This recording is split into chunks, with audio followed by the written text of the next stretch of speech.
ओम श्री गणेशाय नमः। जय श्री मन्नारायण, जय आदिशक्ति माता। दोस्तों, आज हमारे साथ शिक्षाप्रद कहानी का श्रवण करेंगे, जिसमें जब कुछ समझ ना पाओ तो प्रभु को छोड़ दो। दोस्तों, कोई आपके बिना खुश है तो उसे खुश रहने दो। उसके पीछे पड़कर अपने आत्मसम्मान को कभी मत खोना। सच्चाई हमेशा खामोश रहने वाले इंसान के अंदर ही मिलती है। झूठ बोलने वाले तो हमेशा शोर मचाते हैं। जब किस्मत साथ ना दे तो समझ लेना आपकी मेहनत ही आपका साथ देगी। जिनका वक्त खराब है उनका साथ जरूर दो, लेकिन जिनकी नीयत खराब है उनसे दूर रहना ही बेहतर है। जिंदगी छोटी नहीं होती, लोग जीना ही देर से शुरू करते हैं। जब तक रास्ते समझते हैं तब तक लौटने का वक्त हो जाता है। रात को रोकर सोना और सुबह उठकर किसी को महसूस ना होने देना जिंदगी या हुनर भी सिखा देती है। ना परेशान किसी को कीजिए, ना हैरान किसी को कीजिए। कोई लाख गलत भी बोले, बस मुस्कुराकर छोड़ दीजिए। समय मनुष्य के बनाए मार्ग पर नहीं चलता, मनुष्य को समय के दिखाए मार्ग पर ही चलना पड़ता है। इसी को नियति कहते हैं। पर विश्वास रखें, बिना कुंडली मिलाए आजीवन चलने वाला एक अद्भुत संबंध केवल प्रेम है। यह दर्शाता है कि वास्तविक प्रेम को कोई शर्तें नहीं होती और इसे बिना किसी स्वार्थ या अपेक्षाओं को निभाना चाहिए। परम सौभाग्यशाली वह होते हैं जिनके पास भोजन के साथ भूख भी हो, बिस्तर के साथ नींद भी हो, धन के साथ धर्म भी हो और विशिष्टता के साथ शिष्टता भी हो। यदि हृदय में सच्चा प्रेम हो तो प्रतीक्षा का हर क्षण आनंद देता है। जीवन एक छांव जैसी शांति होनी चाहिए, जिसकी मति और गति सत्य की हो। दोस्तों, आइए एक बहुत ही शिक्षाप्रद महत्वपूर्ण कहानी सुनते हैं। कहानी को अंत तक जरूर सुने। दोस्तों, जगन्नाथ राज्य के एक छोटे से गांव में पाचार गांव का एक जमींदार श्रीनिवास एक दुकान के अंदर बैठा हुआ था। उस दुकान के अंदर एक बड़ी ही सुंदर मूर्ति रखी हुई थी। तभी वहां एक व्यापारी आकर जमींदार से कहता है कि वाह वाह, क्या खूबसूरत है, बहुत ही शानदार मूर्ति है। यह बहुत देखने में तो बहुत सुंदर है। श्रीनिवास व्यापारी की बात सुनकर कहा, हाँ, देखने में तो व्यापारी लगते हो। वह व्यापारी कहने लगा, हाँ, बिल्कुल सही पहचाना आपने। मैं अक्सर व्यापार के सिलसिले में इस गांव में आता रहता हूँ। वैसे यह मूर्ति कितने में बेचोगे? जमींदार ने कहा, अरे भाई, अब देखो, वैसे तो सुंदरता का मूल्य नहीं होता है, परंतु मैं आपकी यह मूर्ति 30 स्वर्ण मुद्रा में दे दूंगा। व्यापारी मूर्ति को देखकर बड़ा प्रसन्न होता है और कहता है, श्रीनिवास भाई, जबरदस्त शानदार, जिसने भी यह मूर्ति बनाई है उसकी कुशल कारीगर की जितनी भी प्रशंसा की जाए उतनी कम है। श्रीनिवास ने व्यापारी की बात सुनकर कहा कि वैसे आपकी जानकारी के लिए बता दूं कि यह मैंने ही बनाई है। व्यापारी ने चौंक करके कहा, श्रीनिवास भाई, अच्छा, परंतु आप तो जमींदार हैं। श्रीनिवास ने कहा, हाँ, सही कहा, मूर्ति बनाकर बेचना मेरा शौक है। जमींदार की बात को सुनकर वह व्यापारी ने मुस्कुराते हुए 30 स्वर्ण मुद्राओं की थैली श्रीनिवास को पकड़ा दी और उस मूर्ति को लेकर चला गया। उसी गांव में एक युवक रहता था जो मूर्ति बनाने का काम करता था, जिसका नाम गणेश था। गणेश का इस दुनिया में कोई नहीं था। वह जो मूर्ति बनाता उसको बाजार में बेच आता और उसे जो रकम मिलती उसी से उसका गुजारा चलता। कुछ देर के बाद वह जमींदार धीरे धीरे अपने गांव के गणेश नाम के युवक के घर के अंदर चला गया। जमींदार श्रीनिवास को देखकर गणेश बड़ा प्रसन्न होते हुए कहने लगा, मुझे आपका ही इंतजार था। जमींदार श्रीनिवास ने गणेश को 5 स्वर्ण मुद्राएं पकड़ाते हुए कहा, यह लो भाई, गणेश, तुम्हारी मूर्ति 10 स्वर्ण मुद्राओं में बिकी है, बड़ी मुश्किल से बिकी है। चलो, 5 स्वर्ण मुद्राएं तुम्हारी और बाकी 5 स्वर्ण मुद्राएं मेरी। गणेश ने कहा, क्या कह रहे हैं जमींदार साहब, इतने कम दामों में? लेकिन मैंने तो मूर्ति बहुत ज्यादा सुंदर बनाई थी।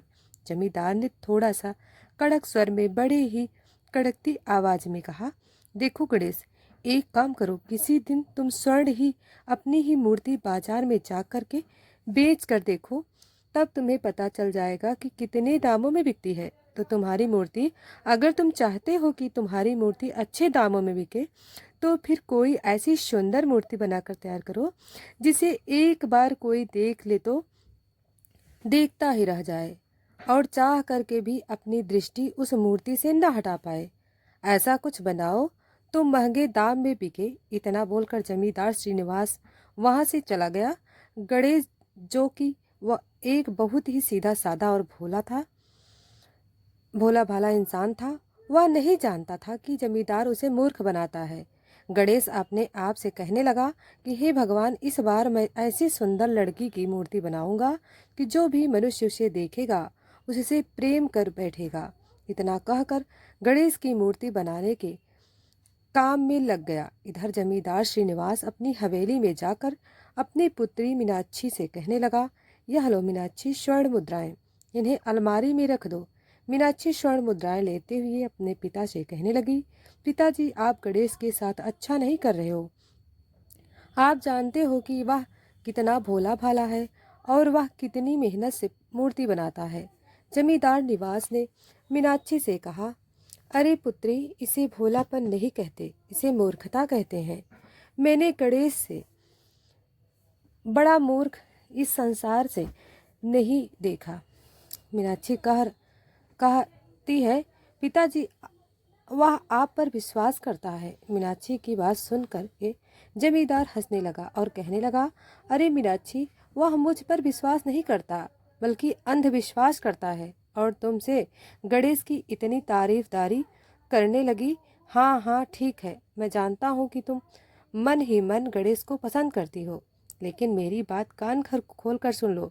मैं तुम्हारा विवाह उस भिखारी के साथ बिल्कुल नहीं करूँगा। इतना बोलकर जमींदार श्रीनिवास वहां से चला गया।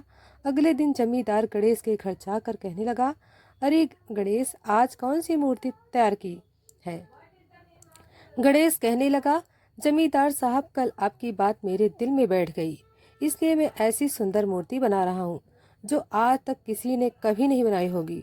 गणेश, वह सब तो ठीक है, लेकिन आज मैं क्या बेचूंगा? मेरा मतलब यह है कि मुझे कोई तो मूर्ति दो जिसे मैं बाजार में बेच करके तुम्हारा थोड़ा सा भला कर सकूं। अब देखो, मुझे अपनी तो कोई परवाह नहीं है। अरे भगवान की दया हुआ सब कुछ मेरे पास है। बहुत सारा धन है, हवेली है, काफ़ी है, सारे पैसे हैं। मैं अपनी सारी जिंदगी में कमाऊं या ना कमाऊं, लेकिन मेरा जीवन आराम से कट जाएगा। आराम से जीवन भर मैं बैठ कर खा। लेकिन बेटा, तुम्हारा तो कोई ना कुछ देखना ही पड़ेगा। हाँ हाँ, मैं जानता हूँ। कहते हुए गणेश ने एक मूर्ति जमींदार को पकड़ा दी और दोबारा उसी मूर्ति को बनाने में व्यस्त हो गया। जमींदार श्रीनिवास मूर्ति को लेकर गणेश के घर से बाहर चला गया और अपने आप से कहने लगा, आज तो काफ़ी देर हो गई, जंगल के रास्ते में चलता हूँ, बाजार जल्दी पहुँच जाऊँगा। जमींदार श्रीनिवास मूर्ति लेकर के जंगल के रास्ते में चल दिया। वह आधे रास्ते में पहुंचा ही था कि तभी एक घोड़े पर सवार होकर एक व्यक्ति वहां से गुजर रहा था। अचानक जमींदार को देख करके रुक गया। जमींदार श्रीनिवास ने देखा कि वह एक राजकुमार था। राजकुमार जमींदार की ओर देखकर कहने लगा कि मैं जगन्नाथपुरी राज्य का राजा सूरजमल के पुत्र राजकुमार रुद्र प्रताप हूँ। जमींदार ने मुस्कुराकर कहा, आपको कौन नहीं जानता राजकुमार, या तुम्हारे हाथों में मूर्ति तो बड़ी ही सुंदर है। क्या तुम इस मूर्ति को तुमने बनाया है? जमींदार कहने लगा, हाँ राजकुमार, इस मूर्ति को मैंने बनाया है। अगर यह मूर्ति आपको पसंद आ गई तो मैं आपको यह मूर्ति धन स्वरूप देने के लिए तैयार हूँ। इसका मतलब मैं बिल्कुल सही स्थान पर आ गया हूँ। मैं आपकी बात का मतलब नहीं समझा। राजकुमार रुद्र प्रताप कहने लगे कि बात ऐसी है कि कल मैंने अपने राज्य में एक व्यापारी के हाथ में एक बड़ी सुंदर ही मूर्ति देखी। उस व्यापारी ने मुझे बताया कि वह मूर्ति को इसी गांव से लेकर के वह आया था। दरअसल मुझे एक सुंदर राजकुमारी की मूर्ति बनानी है और वह मूर्ति मुझे अपने पिता को भेंट करनी है। तो क्या तुम ऐसी मूर्ति बनाकर मुझे दे सकते हो? जमींदार श्रीनी ने कहा, हाँ हाँ, क्यों नहीं। राजकुमार, तो फिर ठीक है, मैं तुम्हें 10 दिन का समय देता हूँ। ठीक 10वें दिन में स्वयं सैनिक के साथ उस मूर्ति को लेने के लिए तुम्हारे गांव में आऊँगा। जमींदार ने कहा, हाँ हाँ राजकुमार, यह तो हमारे लिए बड़े सौभाग्य की बात है। मैं इस गांव का जमींदार हूँ। आप 10वें दिन मेरी हवेली पर आ जाना। जमींदार श्रीनिवास की बात सुनकर राजकुमार मुस्कुराता हुआ वहां से चला गया। अगले दिन जमींदार श्रीनिवास गणेश के घर पर जाकर उससे कहने लगा, गणेश, कल मेरे पास एक व्यापारी आया था जो एक सुंदर राजकुमारी की मूर्ति बनवाना चाहता था। यह सुनकर गणेश खुश होते हुए कहने लगा, अरे वाह, तब तो समझ लीजिए जमींदार साहब, काम हो गया।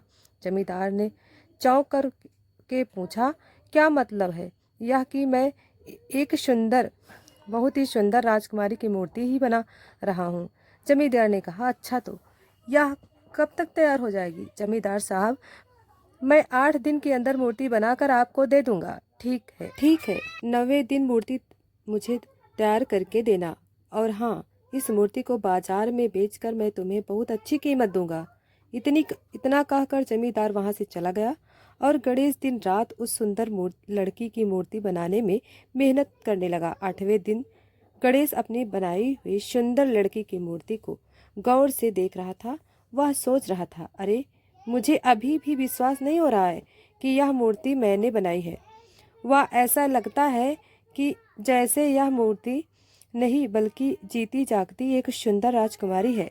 वह गणेश, वह क्या कारीगरी की है।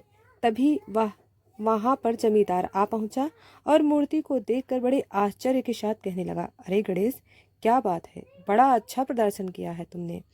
मूर्ति तो वाकई में बहुत ही सुंदर बनाई है।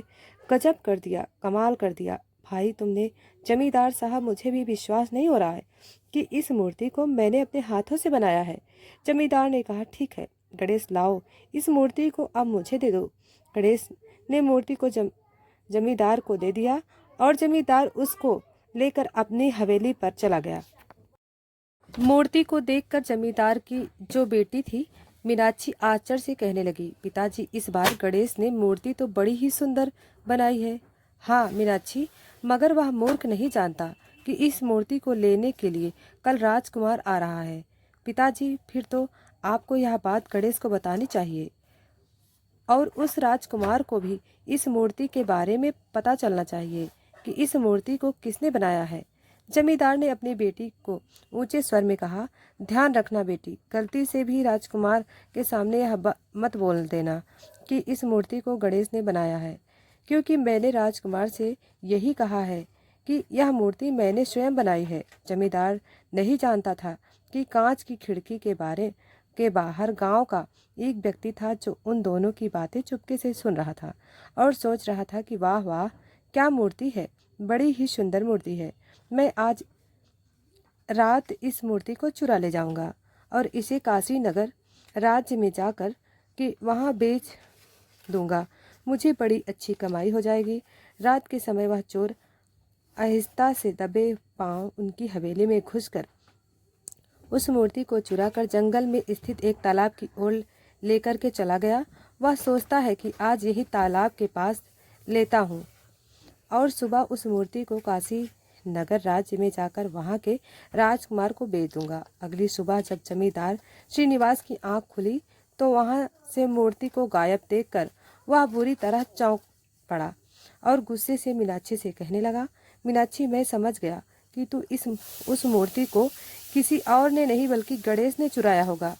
उस नालायक को शायद भनक लग गई होगी कि उसकी बनाई हुई मूर्ति को लेने के लिए राजकुमार आने वाला है।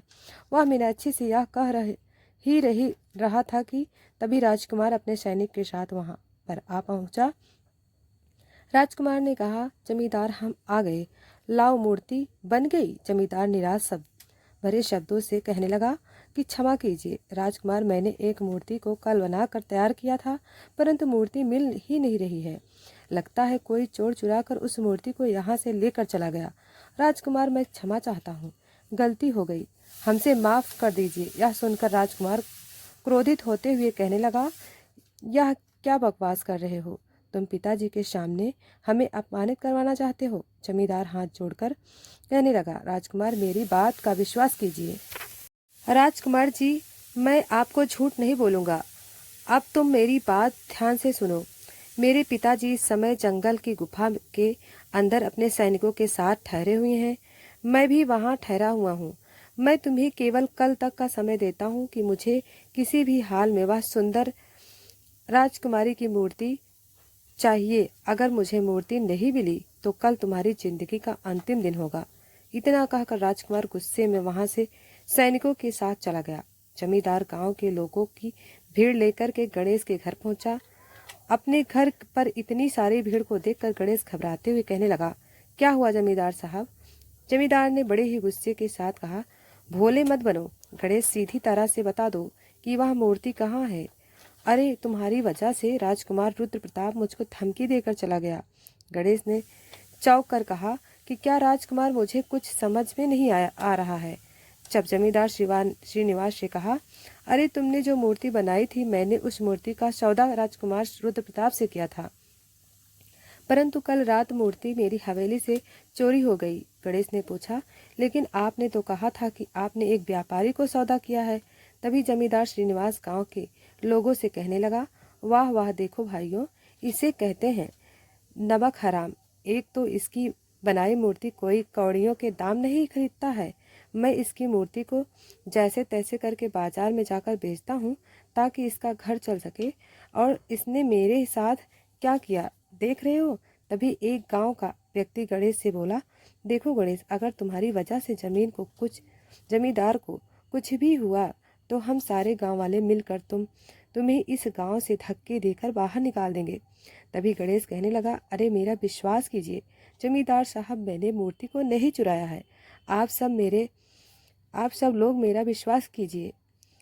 भला मूर्ति को क्यों चुराऊंगा? जमींदार ने गणेश से कहा, गला पकड़ कर कहा, अरे मुझे क्या पता क्यों चुराया, मैं कुछ नहीं जानता।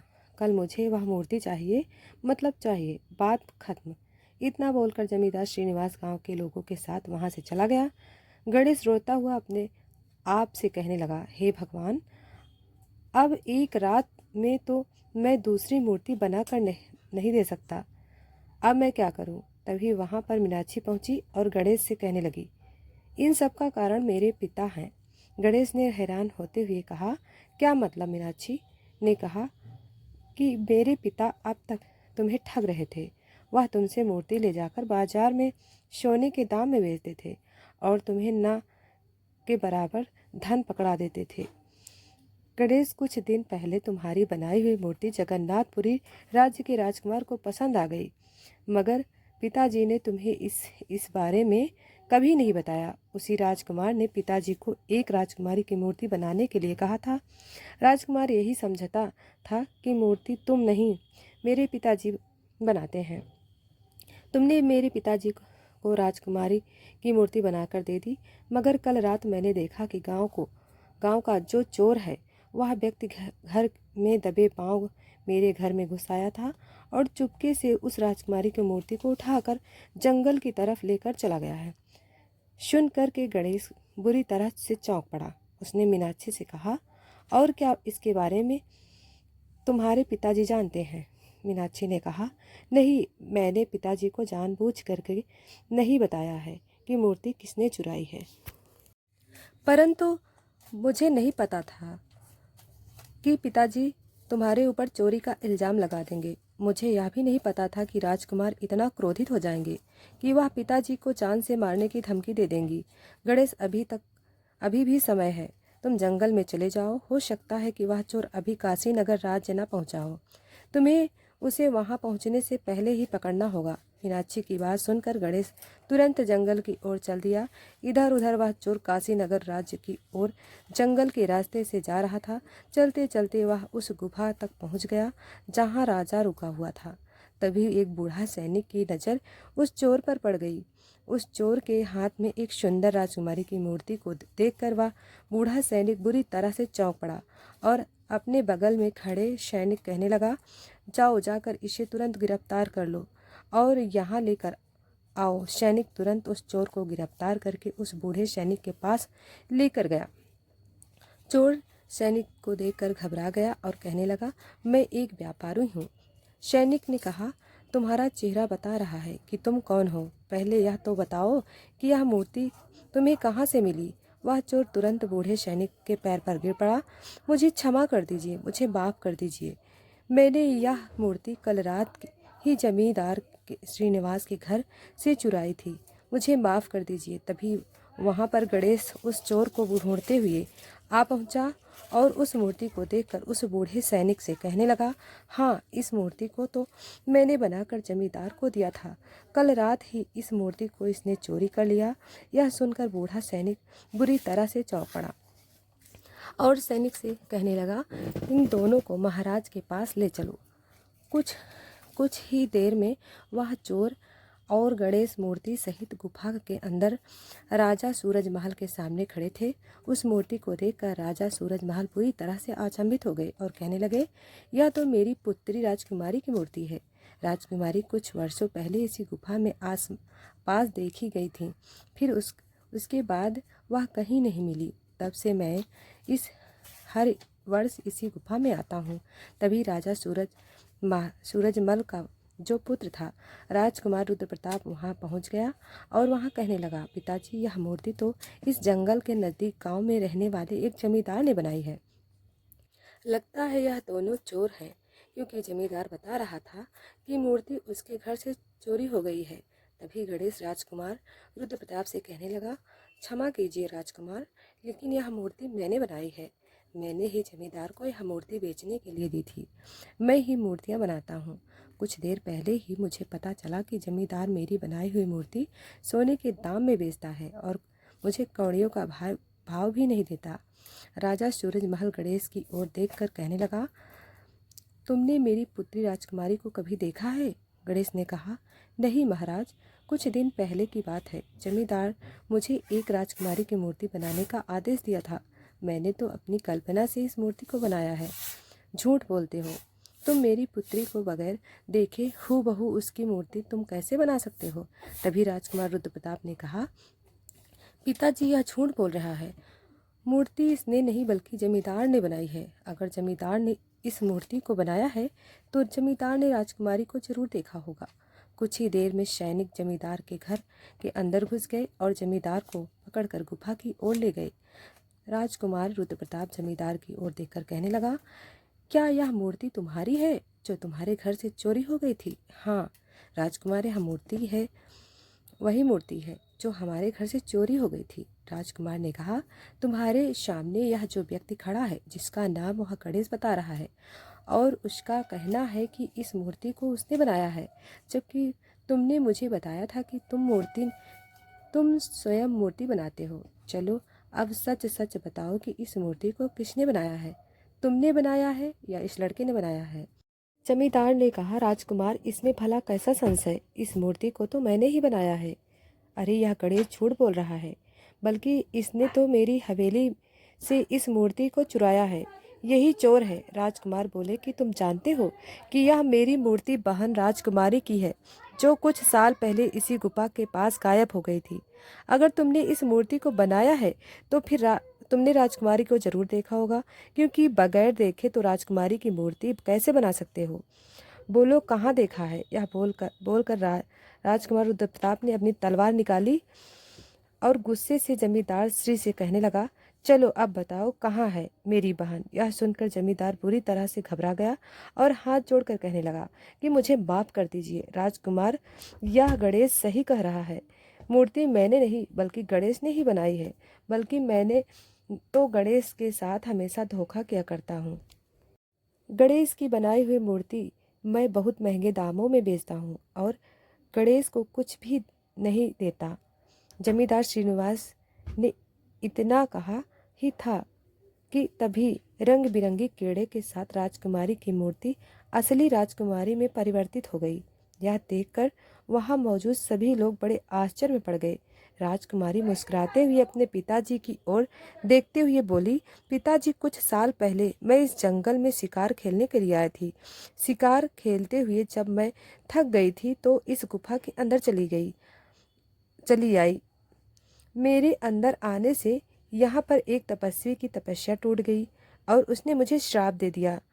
अब मैं किसी को भी नहीं दिखाई दूंगी और ना ही सुनाई दूंगी। मैं फूट फूट कर रोने लगी।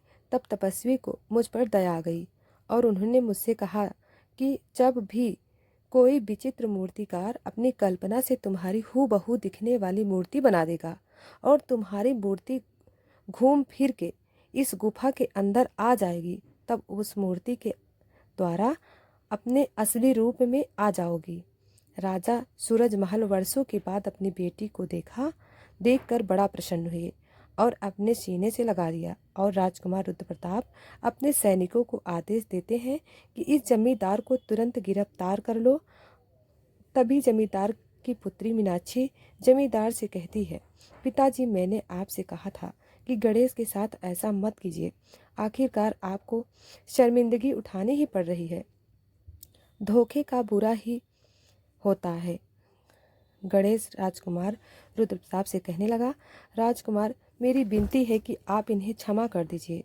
अगर आप इन्हें बंदी बनाकर कारागार में डाल देंगे तो इनकी पुत्री का क्या होगा। यह सुनकर राजकुमार रुद्र प्रताप